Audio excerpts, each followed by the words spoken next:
Today is birthday, very special birthday. It's the 190th anniversary of the birth of Charles Baudelaire. Okay, Charles Baudelaire is famous for a lot of things as a poet and a critic. He gave us a very interesting description of a concept of a social type, a denizen of the city known as the flaneur, somebody who ambles around aimlessly, taking in the sights of the city as a kind of a landscape. The flaneur has been an interesting and inspirational kind of character for many people, for architects, for artists, particularly photography, the idea of the wandering street photographer. Susan Sontag said the flaneur is the photographer is an armed version of the flaneur, a solitary walker, reconnoitering, stalking, cruising the urban inferno, the voyeuristic stroller who discovers the city as a landscape of voluptuous extremes. Now, when I read that, I thought about Dallas. and then I thought about North Park, and then I thought about Galleria. And I thought, can you imagine it? Cruising the urban inferno that is North Park, or the voluptuous extremes that is Galleria. And of course, this points out one of the distinctive features of Dallas as a city, which is perhaps a certain absence of this kind of pedestrian traffic and the possibilities of being a flaneur. But I think that's going to be the last sarcastic remark that you'll hear today. Okay. That's the New Yorkers in the crowd laughing.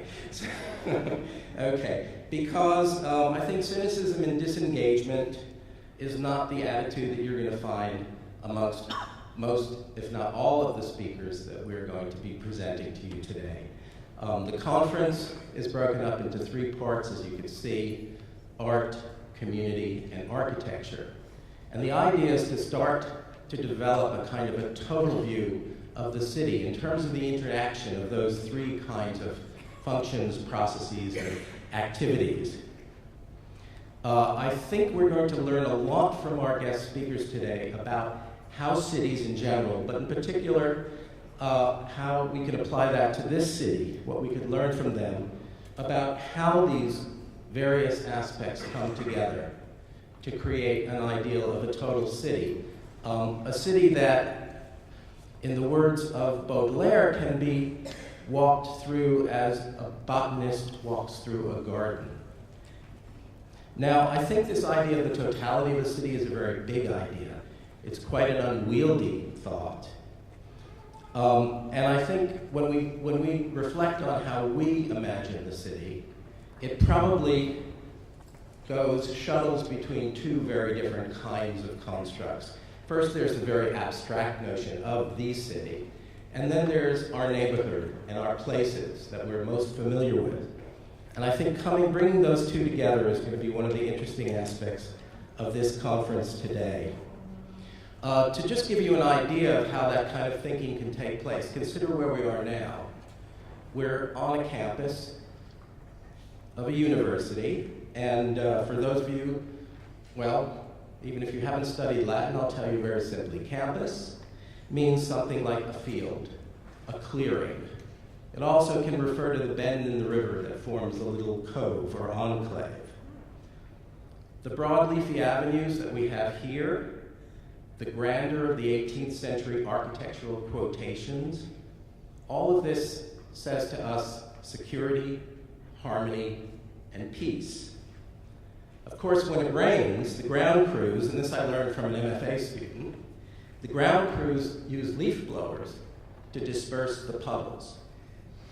Of course, for some reason, they always leave one canal right at the side entrance of this building, but otherwise, we have a very interesting kind of picture of what this particular piece of land looks like. This isn't an environment of unbalance, or it's something that does not agitate our sensibilities, rather it calms us through its elegant order and its spaciousness. So in some sense, this place is literally apart from the city. And yet it's within the city, even though the city beyond its precincts rarely enters into the architecture and the picturesqueness of this campus. Now, I'm not advocating an end to what some people have called absorption and other modes of attentiveness that take us out of the world. These have their place. But this conference and this day is going to celebrate a rather different idea of the university. The university as an engaged participant in the affairs of the world, as well as those of the mind, the heart, and the spirit. In this conference, we affirm the need to talk about the performance of cooperation, the performance of justice, and the performance of culture. We do this in the name of the citizen, the community, and with the active support of the university. It's often a contentious and argumentative discussion, but it's always been the way it goes in the greatest cities of the world. I now have the pleasure, the privilege, to introduce our first speaker, Rick Lowe. Rick Lowe is founder of Project Row Houses, an arts and cultural organization located in Houston's historically significant and culturally charged Third Ward neighborhood. Developed as an artwork that engages the community and celebrates African American history and culture, the New York Times recently said Project Row Houses may be the most impressive and visionary public art project in the country. As an artist, Lowe has participated in exhibitions and programs internationally and has worked as guest artist on a number of community projects nationally. Lowe collaborated with arts consultant Jessica Cusick on the arts plan for the Rem Koolhaas-designed Seattle Public Library, worked with California-based artist Suzanne Lacey and curator Mary Jane Jacobs on the Borough Project for the Spoleto Festival 2003 in Charleston, South Carolina, and was lead artist on the Delray Beach Cultural Loop, Delray Beach, Florida. In 2000, he was the recipient of the American Institute of Architecture Keystone Award, and in 2002, he was awarded the Heinz Award in the Arts and Humanities. He's been a fellow at Harvard University from September 2001 to 2002, and in 2006, he received the Brandywine Lifetime Achievement Award.